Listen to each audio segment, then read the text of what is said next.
Hello. So we just started the Hebrew month of Tevis a few days ago, and the root of this month is Tov, which is good. And according to the earliest Kabbalistic work that we have in Jewish mysticism, Sefer Yetzirah, the letter that is associated with this month is the ayin, which is the same word as I, which is really the message of seeing the good. And in order to see it, we have to be looking for it. So when it comes to this week's Torah portion, the Torah portion of Vayigash, we have some messages in this Torah portion, which really shows us how to seek the good, how to look for it, and how to find it. So 3 lessons I want to focus on. I'll tell you all 3 and then delve into them. 1 is don't blame others for where you are. 2, don't blame where you are for how you are. And 3, don't forget that you were never alone where you were, where you are, or where you are going. So those are the 3 I want to focus on. Number 1, don't blame others for where you are. So in this week's Torah portion, the brothers of Joseph come and meet up with him. And hi, Susan. Oh, Susan, I love it. You're always on when I do this. And Sharon. So I have a cat walking in the background, by the way, who might be knocking over this phone.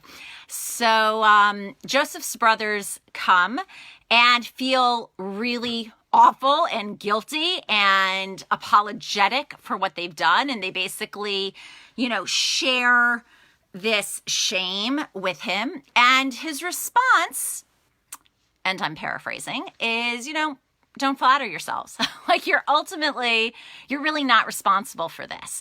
Yes, you're responsible for your actions and for your behavior, and that was problematic and what you did was wrong. But ultimately, I'm where I need to be.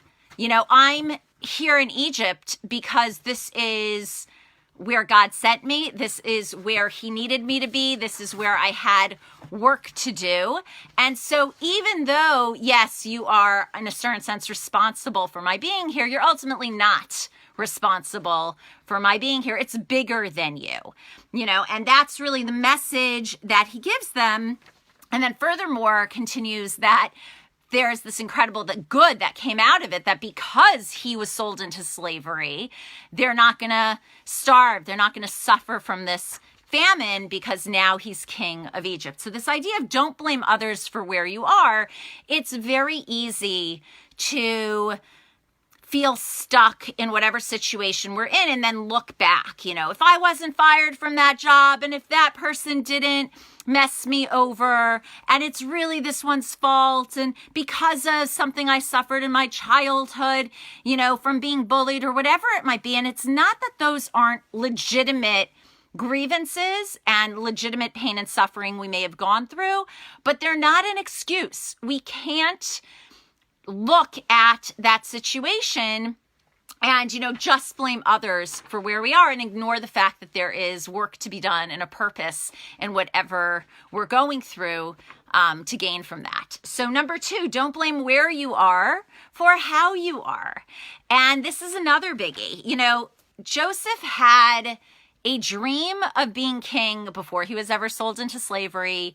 And he maintained that dream while in Egypt, while imprisoned, while in the lowest of the lows and the depths of the depths. And he became king. He stuck to what his goals were and he remained true to himself, even though his circumstances were really awful. And it's a really important lesson to us that we cannot allow our situations and our circumstances to define us. We can't make the excuse that, if I was in a better situation and if I wasn't here and if I wasn't stuck here and if that person didn't do this to me to get me here, I could have accomplished so much.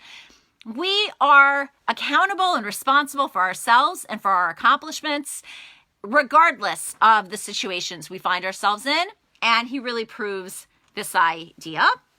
And 3, don't forget that you were never alone where you were, where you are, where you're going. And this is a message that's also repeated in this week's Torah portion. And we see this in the first of the 10 commandments. It's Anochi Hashem Elokecha asher hotzeticha me'eretz Mitzrayim. That we were taken out of the land of Egypt, which means that each and every one of us at some point in our lives goes through this Egypt. We're not talking about the physical place, obviously, but spiritually, emotionally, this place of constriction, this place of imprisonment, where we're not at home, where we're not where we feel like we should be. And that when we are going through this difficult time and this challenging time, we're not alone. We never were. We were never abandoned, and we will... The same God that put us there in the first place with a purpose and with a mission and with a reason, with something to accomplish and something to learn and something to gain, is the same one who's going to take us out of that. And just this week, with the horrible tragedy in Israel, with the loss, there were so many losses, not to only focus on one, but just to mention this one. The loss of the little 3-4-day-old baby who was named Amiyad Yisrael. And at his funeral, the grandfather, Shira's father, Chaim Silverstein, made the statement. He said, "We believe that God has given us this experience, and we accept it with pain and with love."